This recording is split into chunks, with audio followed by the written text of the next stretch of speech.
이 영상에서는 처음부터 끝까지 제발 주식 좀 해달라고, 주식 좀 해보는 게 어떠냐고 제가 설득할 겁니다.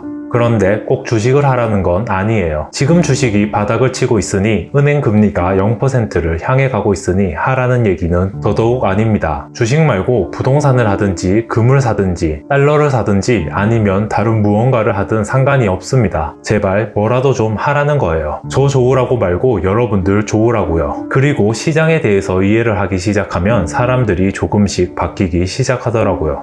여러분들의 돈은 지금 다 어디 있나요? 대부분 서민이라고 말하는 사람들의 돈들은 은행에 있을 겁니다. 집을 사기 위해서, 차를 사기 위해서 돈을 모으는 사람도 있을 것이며, 집도 차도 소유하고 있어 당장에 돈을 쓸 데가 없어서 또는 노후를 위해서 모으는 사람들도 있을 겁니다. 근데요, 왜 은행에다가 모으시나요? 이자 때문인가요? 이자 1%잖아요. 지금은 0% 수준 아닌가요? 그게 아니면 누가 훔쳐갈까봐 그래요? 주식도 안 훔쳐갑니다. 그리고 도둑 맞아 보신 분 계신가요? 저는 없거든요. 금이든 부동산이든 맘만 먹으면 굳이 누가 훔쳐갈 걱정 없이 보관할 수 있는 거 아닌가요? 그것도 아니면 주식했다가 망할까봐, 가치가 떨어져 버릴까봐 그런 건가요? 그렇다면 더더욱 주식을 하셔야죠. 이거는 여담으로 이번 영상의 주제는 아닌데, 간혹 주식하면 무조건 돈을 번다는 사람이랑 무조건 돈을 잃는다는 사람들이 있습니다. 돈을 번다는 사람은 간단해요. 그냥 괜찮은 주식을 사서 묻어두라는 거죠. 예를 들어 삼성전자를 3만원에 샀다. 그냥 뒀다가 3만원 넘으면 팔라는 겁니다. 정확히는 수수료나 최소한의 이익금으로 선정한 금액을 넘었을 때 팔면 된다는 거예요. 안 넘으면 놔두면 되고요. 그러면 무조건 번다는 건데 솔직히 별로 와닿지는 않습니다. 그런 식이면 돈도 땅에 묻었다가 돈의 가치가 묻었을 때 가치보다 높아지면 꺼내면 된다는 거잖아요. 돈의 가치는 무조건 떨어지니 예외로 한다고 한다면 달러 사서 묻고 금 사서 묻으면 된다는 건데, 글쎄요. 주식 수익률이 은행 이자율이나 물가 상승률보다 높다는 사람도 있던데 저는 잘 모르겠습니다. 그리고 무조건 잃는다는 사람은 일단 수수료가 있다. 수수료만큼 거래할수록 무조건 잃는 것이다 라고 하는데, 이것도 글쎄요. 수수료가 주식시장에서만 있는 것도 아니고 다른 거래에서도 똑같이 생기는 비용이지 않나요? 그렇다고 자산을 가만히 묵혀두는 게 답은 아니잖아요. 어딘가에서는 굴려야 되는 건데 수수료 때문에 무조건 잃는다는 건 잘 이해가 안 되네요. 거대 자본 때문에 무조건 개미는 잃는다는 사람도 있는데 저는 잘 모르겠습니다. 이건 그냥 궁금해서 해본 얘기입니다.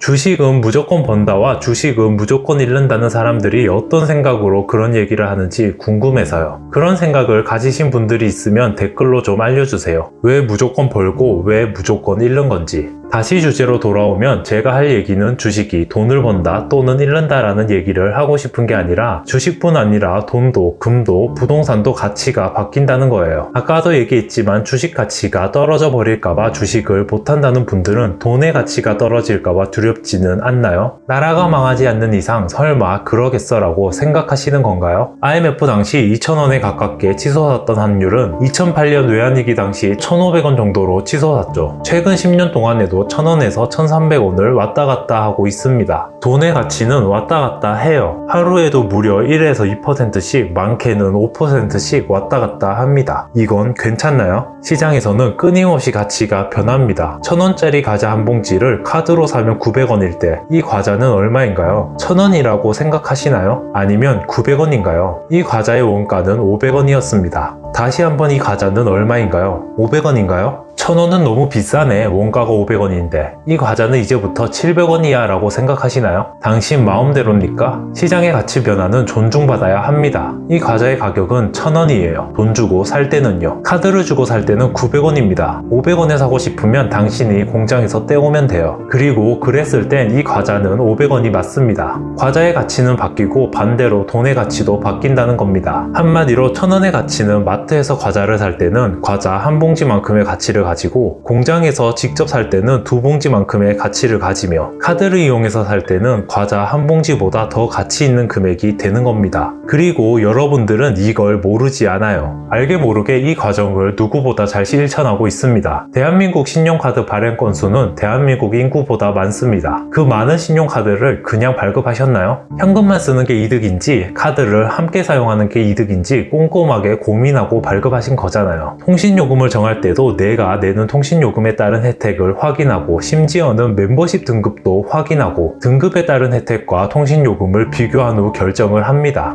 요기요 슈퍼클립 가입도 가입 비용은 얼마이고 내가 받을 수 있는 혜택이 얼마인지 본능적으로 계산을 한다고요. 구독비 9,900원을 내고 주문당 3,000원 할인을 10회 받을 수 있으니 당연히 내가 얼마만큼 요기요를 이용하는지도 계산에 들어가겠죠. 9,900원이 단순 9,900원의 가치가 아니라는 걸 아는 거예요. 그 9,900원으로 주문을 몇 회 이상 하면 내 9,900원이 그냥 주문했을 때 12,000원의 가치를 대신할 수도 있고 최대 3만원의 가치를 대신할 수도 있다는 걸 아는 거예요. 할인 상품도 마찬가지입니다. 이 브랜드 할인 시기가 언제인지, 할인율은 얼마인지 본능적으로 생각을 합니다. 할인했을 때와 아닐 때 가격을 비교하고 할인됐을 때까지 기다리는 게 이득인지 아니면 지금 사는 게 이득인지를 본능적으로 계산한다고요. 만원짜리 샴푸가 절대 영원히 만원이 아니라는 걸 아는 당신은 만원이 샴푸 하나만큼의 가치를 하지 않을 수도 있다는 걸 안다는 거예요. 내 돈이 강남의 집 한 채의 가치를 한다고 평생 그렇지 않을 거라는 것도 알며 이 가치가 떨어질 수도 높아질 수도 있다는 걸 여러분들은 충분히 안다는 겁니다.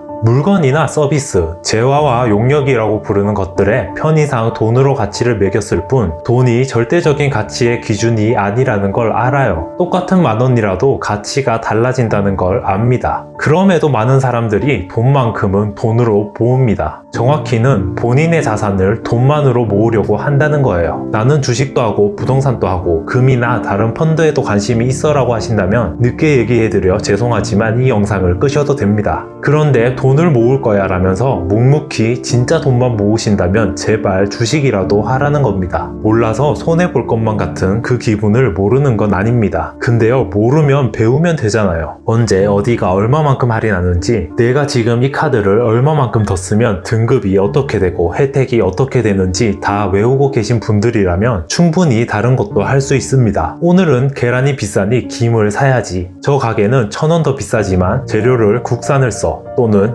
양이 2,000원의 가치만큼 더 많아라면서 끊임없이 계산을 하는 당신이라면 충분히 할 수 있습니다. 당신이 순수하게 돈만을 모은다면 당신의 자산 가치는 수동적일 수밖에 없어요. 당신이 그 가치를 어떻게 할 수 없다는 겁니다. 어떠한 자산을 모을 건지 선택권이 있음에도 그 선택권을 포기하신다면 시장이 부여한 가치에 따라 그냥 묵묵히 모으는 수밖에 없어요. 그 사이 누군가는 더 자산 가치가 높은 상품들을 모으기 시작할 겁니다. 그렇게 격차가 벌어지고 시간이 지나게 되면 여러분들 눈에는 그들이 사기꾼이나 투기꾼으로 밖에 보이지 않을 거예요. 그러니 제발 주식이라도 합시다.